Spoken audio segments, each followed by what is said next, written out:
So for the past couple of videos, I've been dealing with this weird breakup under high boost, high RPM. At first I thought it was the crank pulley, which it actually was. That made it definitely worse. So I went ahead and fixed that, got that all tightened down in a couple of videos ago. This time, it still happened, but it was on a much minor scale. It felt like the engine just kind of fell flat on its face. So I went through and I redid the crank trigger just a little bit earlier in this video. And guess what? I still had some issues. It drove better, but I could still see it on the graphs. So I went through and I did my basic spark plug maintenance. Now, keep in mind, I had these pulled out, I don't know, 1,000 miles ago, and they didn't look like this. This is brand new. I believe this is flashover. It's a very unique style of flashover. I'm used to kind of more of a straight line. This one is very, almost like spider webby, and it's on both sides. Really weird. I've never seen it do like that, and it scrapes off. You can see it kind of scraped at it right there. But man, that one only does it on one side. But yeah, let me know if you've seen something like this.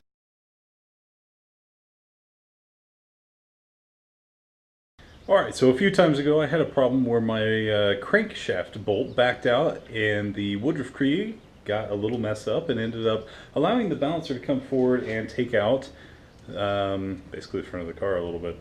Now, I was able to fix everything. Everything went well. There was one little thing I never got to, and that's right here. So if you take a look, you can kind of see right there I have the sensor, and it's got a little bit of a U shape to it.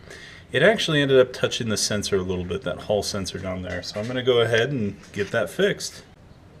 Anyway, that little mount, I've kind of never liked that thing. I did it quickly to get the car up and running a while ago.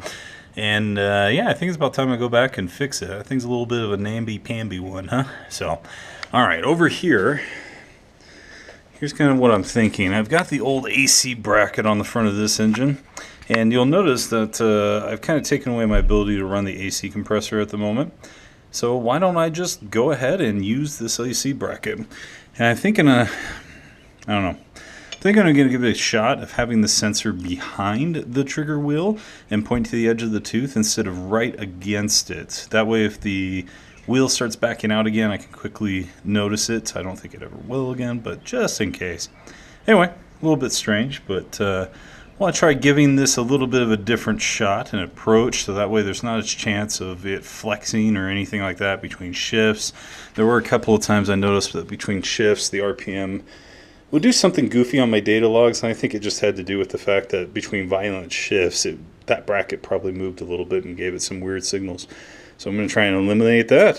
Whew. Well, up first, I better take out that old one. Woo!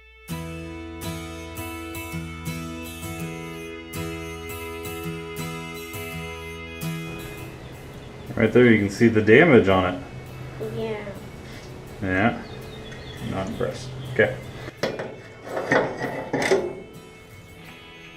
Alright, I got that ready to go. I've got the moving blanket out on the ground.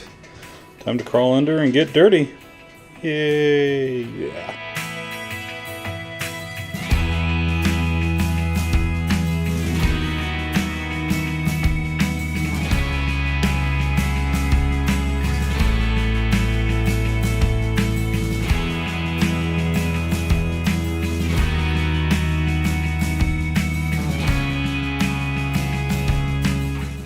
So basically, I'm going to mount this sensor.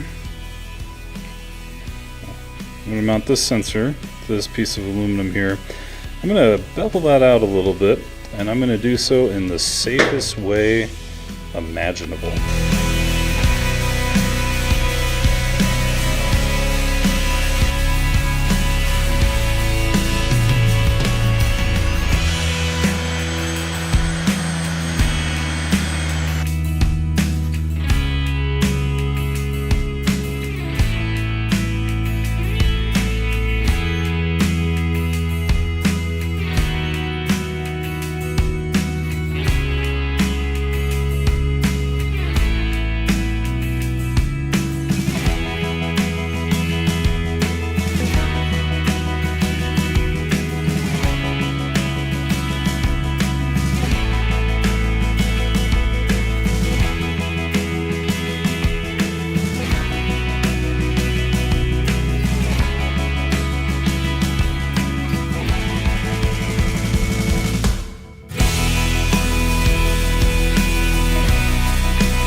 Alright, so it's loose.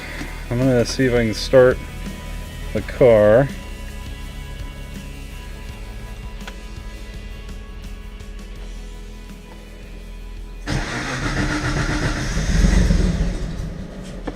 Ooh.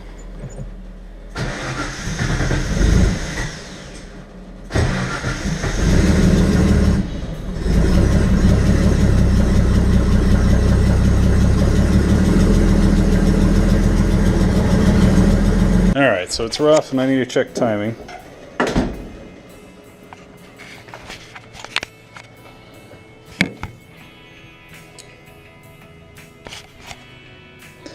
Yeah, I need to get the timing right. It sounded like it was a little bit off. So we'll get the timing dialed in, get her knocked out.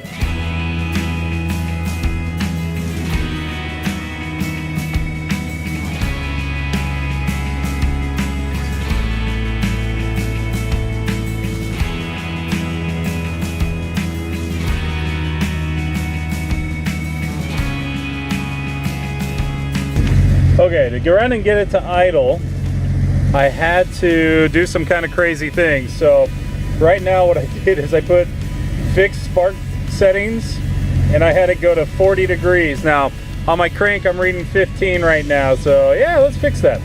So I'll go to trigger setup, and right here you see, so if I drop this by 5, oops, that might have been too far.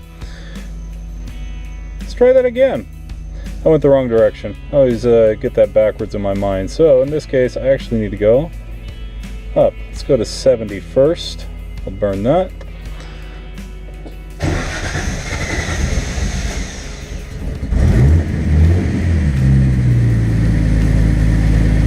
Okay, so I've got 70 on there.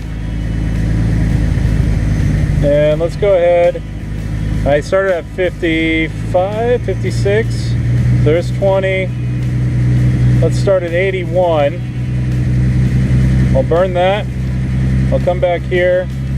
I'm going to bring this back down to, say, 20. Okay, let's go see how she's doing. Ooh, really close, about 2 degrees off.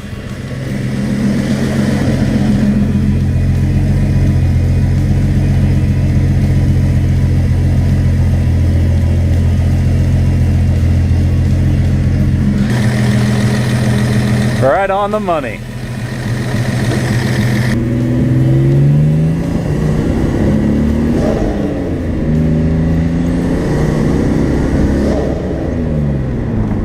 What the hell?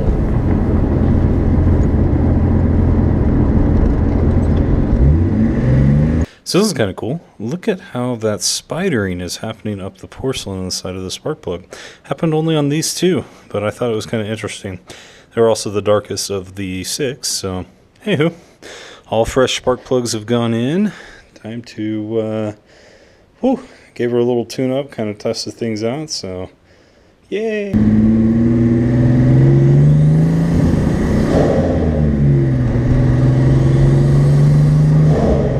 Alright, so I just battled my first round of flashover / blowout. As you can see there, kind of a little bit a moment ago, I saw that spidering up and down that spark plug. Really strange. I've never seen it do it quite to that extent. If any of you have ever seen that before, let me know. So I closed the gap a little bit on each spark plug, and that helped out a ton to get rid of all those problems. So I'm not seeing flashover anymore. I ran the spark plugs for about 30 miles. They all look great. The car is running amazing right now, so I drove it in, and I can feel a difference. I don't have that weird breakup. So what was happening is I started turning up the boost, and so I got to about 12 psi, and that's when I started having these issues. I'd turn down the boost and it would go away. I wouldn't have the spark blowout anymore. But as soon as I went back up on boost, there it was. So I decided to go ahead, re-gap those plugs, kind of clean them off, get a fresh set in there, and that made it amazing. So now as I'm cranking up the boost, it is just taking it, loving it, and absolutely enjoying it.